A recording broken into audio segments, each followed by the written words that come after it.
When people hear the word monster, they flinch. They imagine something reckless, destructive, out of control, and that reaction tells us something important about how we've been conditioned. We've been taught to fear strength when it isn't softened, to distrust intensity when it isn't explained, to label power as dangerous instead of asking how it's being used. But the real danger is not strength itself. The real danger is strength that is never developed, never acknowledged, never disciplined, because here is the truth most people avoid. Every human being has the capacity for power, physical power, mental power, emotional power, the ability to influence, to endure, to dominate a situation when necessary. And when that capacity is ignored or suppressed, it doesn't disappear. It leaks out sideways. It shows up as resentment, passive aggression, fear, or quiet self-sabotage. We tell ourselves we are being good when in reality we are just being small. Becoming a monster starts with an honest conversation with yourself, not the polite version, not the version you show the world, the real one, the one that admits I want more, the one that admits I'm angry about what happened, the one that admits I am capable of far more than I'm currently allowing myself to become. Most people never have that conversation because it's uncomfortable. Because once you admit your potential, you're also forced to admit your responsibility. If you know you could be stronger but choose not to be, that's a decision. If you know you could lead but stay silent, that's a decision. If you know you could protect, build, or change something but hide behind comfort, that's a decision. A monster is not someone who loses control. A monster is someone who gains it. True power is not loud. It doesn't announce itself. It doesn't need validation. It's quiet, steady, and patient. And that kind of power only comes from discipline, from doing the hard things long before anyone is watching, from training yourself to act based on principles instead of impulses, from choosing what is right over what is easy again and again and again. Here's where the misunderstanding happens. People think being strong means being aggressive. They think intensity means anger. They think danger means violence. But real danger is competence combined with conviction. It's the person who knows exactly what they're capable of and chooses restraint. It's the person who could cause damage but doesn't. Unless the moment truly demands it, think about the people you trust the most. Truly trust. They're not fragile. They're not naive. They're not harmless. They are grounded, calm, measured. They don't panic under pressure. They don't crumble when challenged. That's not softness, that's strength under control. And control doesn't come from denying your darker emotions. It comes from understanding them. Anger, for example, is not the enemy. Anger is information. It tells you something matters. It tells you a boundary has been crossed. The problem isn't anger. The problem is anger without direction. When you ignore it, it turns inward. When you indulge it, it becomes destructive. But when you harness it, when you give it purpose, it becomes fuel. The same is true for pain. Pain is not meant to define you, but it can refine you. Every setback, every rejection, every moment you felt overlooked or underestimated, those moments carry energy. Most people waste that energy by numbing it, escaping it, or pretending it didn't affect them. The monster does something different. The monster says, "This will make me sharper. This will make me stronger. This will make me more prepared." Redefining what it means to be a monster requires courage because it goes against the story we've been told. The story says good people are passive. The story says strong people are dangerous. The story says ambition is selfish and intensity is a flaw. But history doesn't move forward because of people who played it safe. Families don't stay protected because of people who avoid responsibility. Change doesn't happen because of people who wait until they feel ready. It happens because someone decided to become capable. Capability is uncomfortable. It demands effort. It demands sacrifice. It demands that you stop blaming circumstances and start building capacity. Capacity to work longer, capacity to think deeper, capacity to carry more weight without breaking. And here's the key shift. Becoming a monster is not about becoming feared. It's about becoming reliable. Reliable in a crisis. Reliable when things fall apart. Reliable when leadership is required and excuses won't work anymore. When you redefine monster, this way it stops being about ego. It stops being about proving something to the world. It becomes about alignment. About making sure your internal strength matches the external challenges you face, about knowing that if life pushes harder tomorrow, You won't collapse, you'll adapt. Most people don't fail because they lack talent. They fail because they lack the willingness to develop their edge. They want the results of strength without the discomfort of building it. They want respect without responsibility, confidence without competence. Becoming a monster is choosing a different path. It's choosing to train when you don't feel like it. It's choosing honesty over image. It's choosing long-term meaning over short-term comfort. And once you redefine the monster this way, something interesting happens.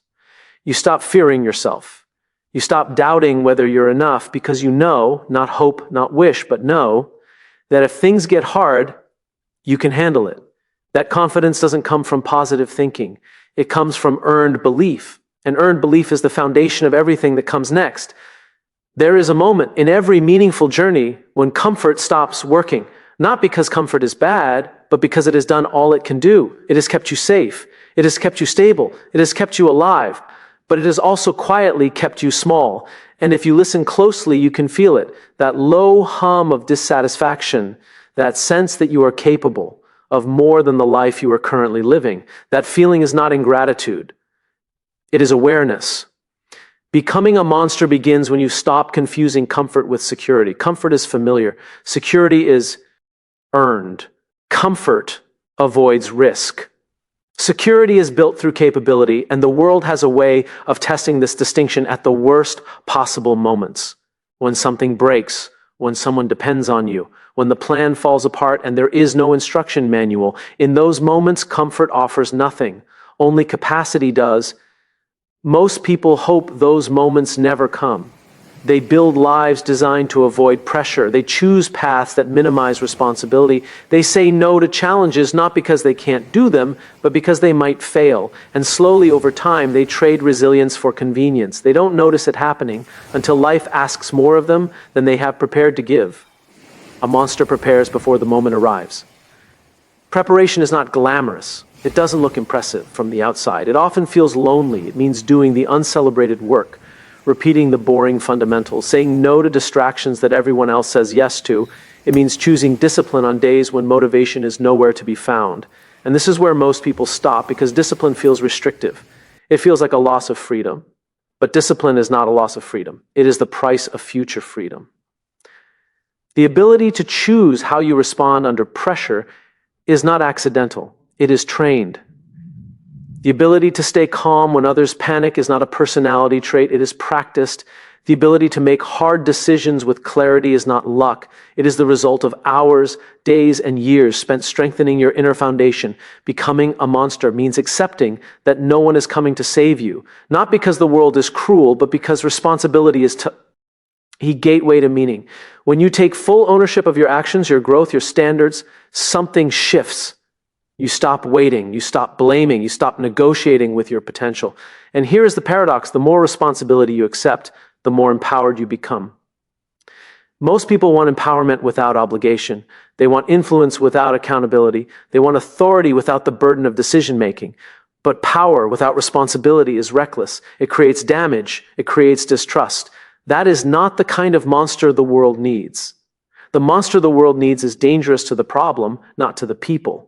Dangerous to chaos, dangerous to injustice, dangerous to excuses. This kind of monster does not seek dominance. It seeks impact. It does not need to win every argument. It needs to uphold its values, especially when doing so is costly. Values are not words you say when it's easy. They are behaviors you choose when it's hard. And this is where control becomes essential. Without control, strength becomes a liability. Without control, intensity becomes instability. Without control, ambition becomes arrogance. Control is what turns raw power into reliable force. It is what allows you to hold the line when emotions surge. It is what keeps you grounded when success arrives. It is what prevents you from becoming the very thing you once resented. Control is built by knowing your why, not as a slogan, not as a motivational phrase, but as a lived principle. When you know why you are doing what you're doing, temptation loses its grip. Distractions lose their appeal. Shortcuts lose their shine because you are not driven by impulse. You are guided by purpose. Purpose does not make the journey easier. It makes it clearer. Clarity is what allows a monster to say no when everyone else says yes. It's what allows patience in a world addicted to speed. It's what allows restraint in moments where reaction would feel satisfying but costly. This kind of clarity is rare because it requires reflection, it requires honesty, it requires the willingness to confront uncomfortable truths about who you are and who you are not. Yet, becoming a monster also means redefining success, not as applause, not as status, not as being seen, but as consistency, as integrity, as the quiet confidence that comes from knowing your actions align with your principles. Success becomes waking up knowing you didn't betray yourself the day before. That kind of success doesn't trend, it doesn't go viral, but it lasts. And when setbacks come, because they will, the monster does not collapse into self-pity. It assesses, it adjusts, it learns. Failure becomes feedback, not a verdict. The monster understands that growth is not linear, and progress does not require perfection. It requires persistence. There is also humility in becoming a monster. Real strength does not need to dominate every room. It listens, it learns, it adapts. It understands that there is always more to know, more to refine, more to improve. Arrogance is often the mask of insecurity. The monster has no need for masks. And finally, becoming a monster means choosing to stand when it would be easier to blend in, to speak when silence would be safer, to act when hesitation feels justified, not recklessly, not emotionally, but deliberately, with intention, because the world does not change through wishful thinking. It changes when capable individuals step forward and take responsibility for what they can influence. Families become stronger, teams become better, communities become safer.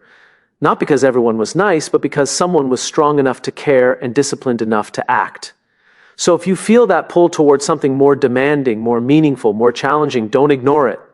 That pull is not asking you to become ruthless. It's asking you to become capable. Become the kind of monster who can be trusted with power, the kind who chooses restraint over reaction, the kind who uses strength in service of something that matters.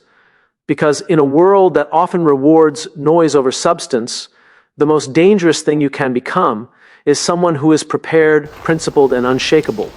At some point, the conversation stops being about what you want and becomes about who you are willing to become. That is the quiet turning point most people miss. They stay focused on outcomes, more success, more recognition, more freedom, without realizing that outcomes are simply the byproduct of identity.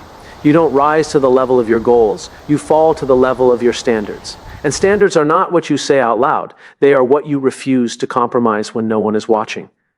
Becoming a monster is not a sudden transformation. It is not a dramatic moment where everything changes overnight. It is a series of small, unglamorous decisions made consistently over time. Decisions to do the work when it feels invisible. Decisions to hold yourself accountable when no one else will. Decisions to keep your word to yourself. Especially when breaking it would be easy and convenient. Most people underestimate how much trust they lose with themselves. Every time you say you'll do something and don't, something erodes inside. Not loudly, quietly. Confidence doesn't disappear in one moment. It leaks away through repeated self-betrayal. And when confidence is gone, people look for motivation, inspiration, or external validation to fill the gap. But none of those things can replace self-trust. A monster is someone who rebuilds that trust from the inside out. Self-trust is built through evidence, through action, through showing yourself again and again that you can rely on who you are becoming. That when it gets uncomfortable, you don't immediately escape. That when it gets difficult, you don't instantly rationalize. You stay, you engage, you endure. Endurance is an underrated skill in a world obsessed with speed. We celebrate quick wins, overnight success, and instant results. But endurance is what carries you through the long stretches where progress is slow and feedback is minimal. Endurance is what keeps you moving when the excitement fades and only commitment remains. This is where many people quit, not because they can't do the work, but because the work stops rewarding them emotionally. Becoming a monster means learning to operate without applause. It means detaching your sense of worth from immediate results. It means understanding that some of the most important work you will ever do will never be seen or celebrated by anyone else, and yet it matters. The monster understands something most people don't. Discipline creates identity. When you consistently do hard things, you begin to see yourself differently. You stop asking, "Can I do this?" and start asking, "What is required?" That shift changes everything. It moves you from doubt to responsibility, from hesitation to action, and responsibility is heavy. It means you can't hide behind excuses anymore. You can't blame circumstances, timing, or other people for your lack of progress. You acknowledge reality as it is, not as you wish it were, and then you respond accordingly. This is not pessimism. This is clarity. Clarity is empowering. When you see things clearly, you stop wasting energy fighting reality. You stop arguing with facts. You stop wishing for different conditions and start preparing for the conditions you have. That preparation is what makes you formidable, not aggressive, not arrogant, formidable. A formidable person does not need to threaten. Their presence alone creates confidence. People feel safer around them. They trust them with responsibility. They listen when they speak. That influence is not demanded. It is earned. Becoming a monster also requires emotional maturity, not emotional suppression, but emotional regulation. You feel deeply, but you do not let feelings dictate your behavior. You understand that emotions are temporary, but decisions can be permanent. So you pause, you breathe, you choose. In moments of conflict, the monster does not rush to win. It seeks to understand, not to be passive, but to be precise. Precision matters because power without precision is wasteful. It creates collateral damage. Precision allows you to act decisively without unnecessary harm. This level of control is rare because it requires humility. It requires admitting when you're wrong. It requires learning from feedback instead of defending your ego. It requires the courage to evolve rather than cling to an outdated version of yourself. Growth demands identity updates. The monster does not say, "This is just who I am." It says, "This is who I am becoming." That subtle difference keeps the door open to improvement. It allows you to adapt as life changes, as responsibilities increase, as stakes rise, and stakes will rise. As you grow more capable, more will be expected of you. People will rely on you. Your decisions will matter to others, not just yourself. This is where values become non-negotiable, because when pressure increases, character is revealed, not in the big, dramatic moments, but in the small choices that accumulate over time. Becoming a monster means deciding in advance what you stand for, what lines you will not cross, what shortcuts you will not take even if they promise faster results. This pre-commitment protects you when temptation is strongest and judgment is weakest. It also protects the people around you. The most dangerous monsters in history were not strong. They were unprincipled. They had power without purpose, influence without ethics. That is not the path. Strength must be anchored to something deeper than ambition. It must serve a cause beyond self-interest. When your strength is rooted in service, something shifts. Your work gains meaning, your sacrifices feel justified, your discipline feels worthwhile. You are no longer grinding for ego, you are building for impact. And impact is not always loud. Sometimes it looks like consistency, sometimes it looks like showing up when it's inconvenient, sometimes it looks like making the right decision when no one will ever know you did. But you will know, and that knowledge shapes you. So becoming a monster, in the truest sense, is becoming someone who can be trusted with pressure, with responsibility, with power. Someone who does not collapse under stress or inflate under praise. Someone who remains steady, principled, and deliberate regardless of circumstances. That kind of monster does not need to announce itself. It is recognized by its actions. There comes a point where the work you've been doing on yourself begins to ask a harder question. Not can you be strong, disciplined, and capable, but why you choose to be. Because strength without direction eventually turns inward, discipline without meaning becomes hollow, and capability without purpose feels empty, no matter how impressive it looks from the outside. This is where becoming a monster moves beyond self-improvement and into responsibility. When you grow stronger, you don't just gain options, you gain influence. People watch what you do, even when they don't say it. They measure what's possible by what you tolerate, what you allow, what you stand up for. And whether you realize it or not, your behavior gives others permission. Permission to cut corners. Permission to rise to the challenge. Permission to stay small. Leadership is not a title. It's the shadow your actions cast on others. A monster understands this weight and chooses not to ignore it. Most people want influence without realizing influence is not about being followed, it's about being accountable. When your decisions affect others, the margin for self-indulgence shrinks. You can't afford to be ruled by mood, ego, or impulse. You can't say one thing and do another. Consistency stops being optional because inconsistency erodes trust. And trust is the foundation of everything that lasts. Trust is built when people know what to expect from you. Not because you're predictable, but because you're principled. Principles are anchors. They hold you steady when pressure rises. They prevent you from drifting toward convenience when the cost of integrity feels high. Without principles, strength becomes reactive. With principles, strength becomes reliable. This is why becoming a monster is not about dominance. It's about dependability. Dependable people are rare. They show up when it's uncomfortable. They speak up when silence would be safer. They follow through when enthusiasm fades. Over time, this reliability compounds. People lean on it. Systems form around it. Responsibility finds it. And with responsibility comes temptation. The temptation to cut corners because you've earned it. The temptation to justify behavior because results are good. The temptation to believe you are the exception. This is where many strong people fail. Not because they lack ability, but because they lose humility. They forget that the same discipline that built their strength is the discipline required to maintain it.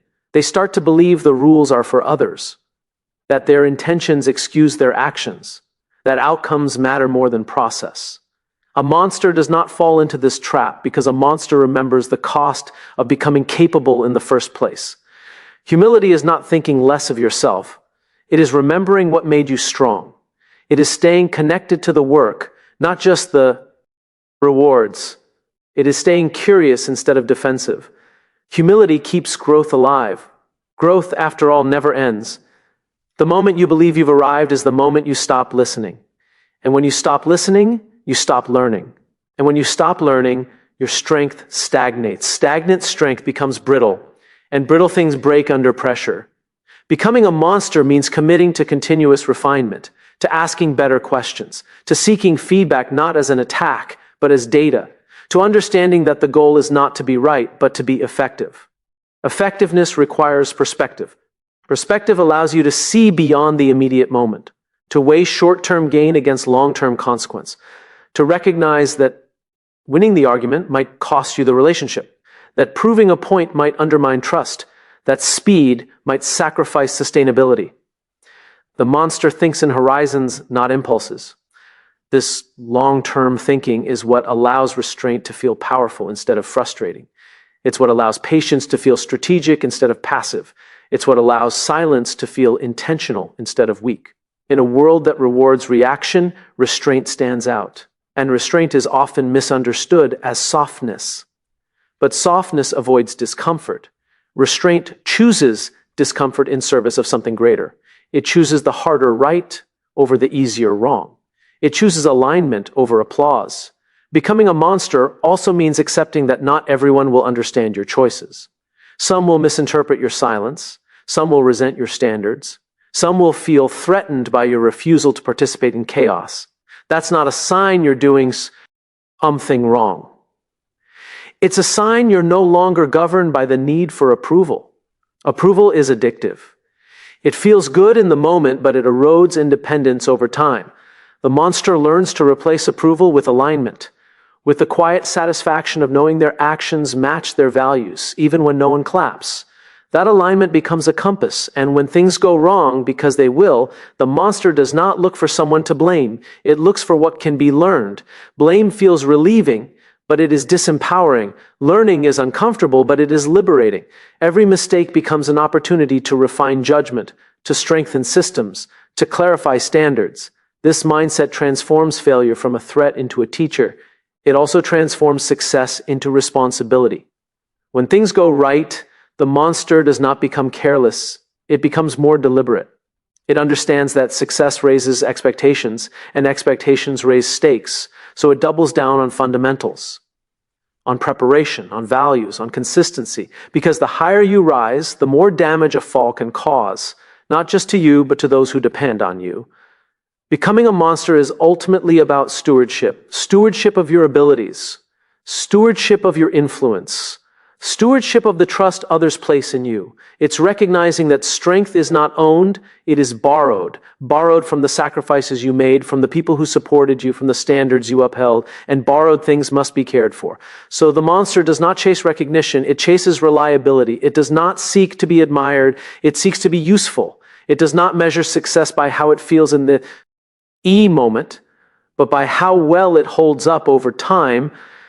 That kind of monster is rare, and that is exactly why it matters. Eventually, everything comes back to a choice. Not a dramatic one, not a public one, a quiet, private decision made over and over again.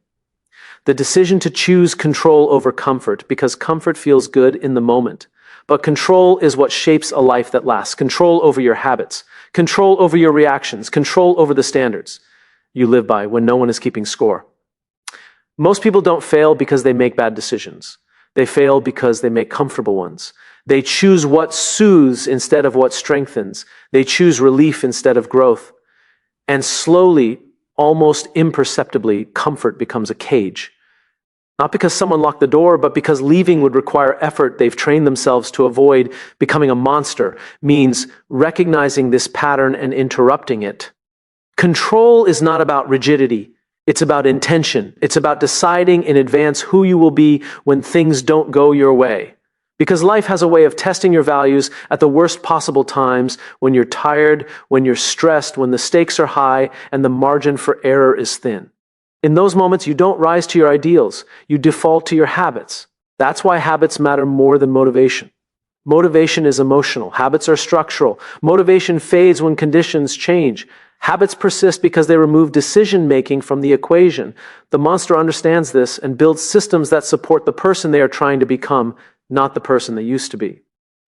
This is where many people get stuck. They rely on willpower and call it discipline. But willpower is a limited resource. It drains under stress. Discipline, on the other hand, is designed. It's built into routines, environments, and commitments that make the right choice easier and the wrong choice harder. Control, then, is not about resisting temptation endlessly. It's about reducing exposure to it in the first place. The monster is strategic about energy. They know when to push and when to recover. They understand that burnout is not a badge of honor, it's a warning sign. Pushing without purpose leads to collapse. Rest without intention leads to stagnation. Control is finding the balance that allows you to sustain effort over the long term. Sustainability is often overlooked in conversations about strength. We celebrate intensity, not endurance. We praise sacrifice, not stewardship. But the strongest people are not the ones who burn brightest for a moment. They are the ones who remain steady over time. They can carry the weight because they've learned how to distribute it. This requires self-awareness. Self-awareness allows you to notice when ego is driving a decision instead of values.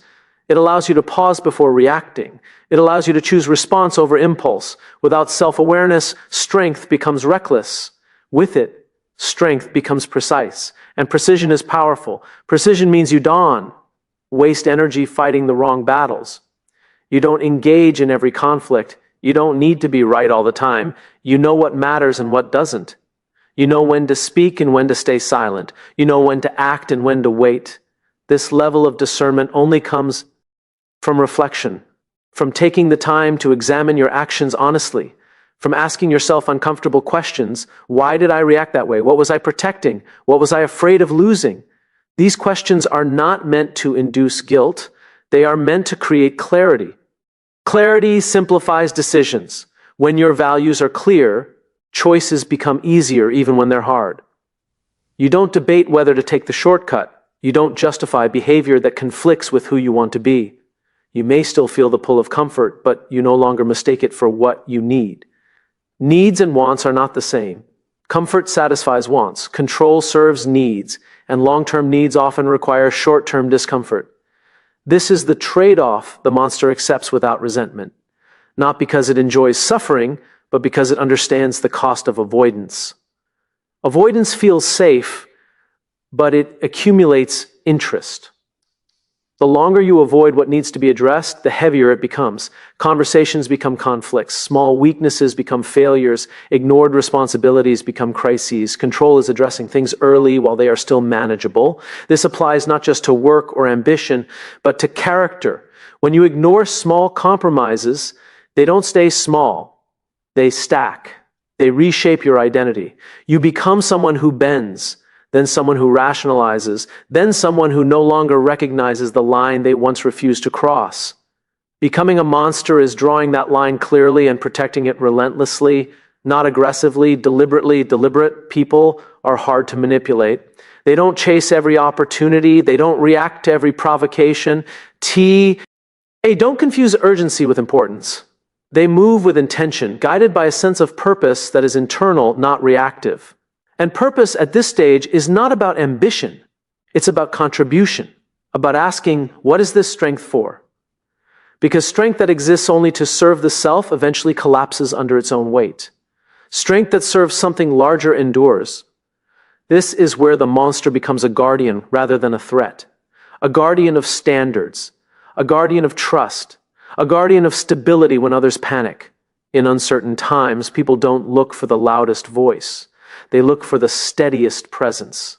They look for someone who doesn't overreact, who doesn't disappear, who doesn't abandon their values when it becomes inconvenient. That steadiness is not accidental. It is built through thousands of small choices where control was chosen over comfort, where discipline was chosen over indulgence, where long-term integrity was chosen over short-term relief. So becoming a monster in its final form is not about intimidation or fear. It's about becoming someone whose internal world is so well governed that external chaos loses its power over you. You are not easily shaken. You are not easily provoked. You are not easily swayed. And that is not because you are cold or detached. It is because you are grounded. Grounded in values. Grounded in discipline. Grounded in purpose. That kind of monster doesn't need to announce itself. It is felt in its consistency, its restraint, and its quiet strength. At the end of all of this, becoming a monster is not about becoming someone unrecognizable. It is about finally becoming honest with who you are capable of being. It is about refusing to live beneath your potential while calling it humility. It is about understanding that strength, when guided by values, is not something to fear, it is something to respect. This journey was never about domination, aggression, or ego. It was about responsibility, about choosing discipline over excuses, control over comfort, and purpose over impulse. Because the truth is, life will demand more from you than you think you are ready for. It always does. And when that moment comes, wishing you were stronger will not help. Preparation will. Becoming a monster means doing the work long before the moment arrives. It means building habits that support your future self. It means developing emotional control so your reactions don't betray your values. It means earning self-trust through consistency, not motivation. And over time, that self-trust becomes confidence. Not loud, not arrogant, but calm and unshakable. It also means anchoring your strength to something bigger than yourself. Strength without purpose eventually turns destructive. Discipline without meaning becomes empty. But when your capability exists to protect, to build, to serve, and to lead with integrity, it transforms into something rare, something necessary, something that makes the people around you feel safer, not smaller. The world does not need more reckless power. It does not need louder voices or faster reactions. It needs people who are prepared, people who can endure pressure without collapsing or corrupting, people who can hold authority without abusing it, people who can remain steady when chaos invites panic. That is the monster worth becoming. A monster who chooses restraint over reaction. A monster who values consistency over recognition. A monster who stands firm in their principles even when no one is watching. Because when you know your strength, you no longer need to prove it. When you trust your discipline, you are no longer ruled by emotion. And when your actions align with your values, you stop chasing approval and start building impact. So don't run from the intensity inside you. Don't suppress the edge that wants more. Shape it, train it, govern it. Let it become a force that serves something meaningful. Become strong enough to be kind, disciplined enough to be free, dangerous enough to be trusted. That is what it truly means to become a monster.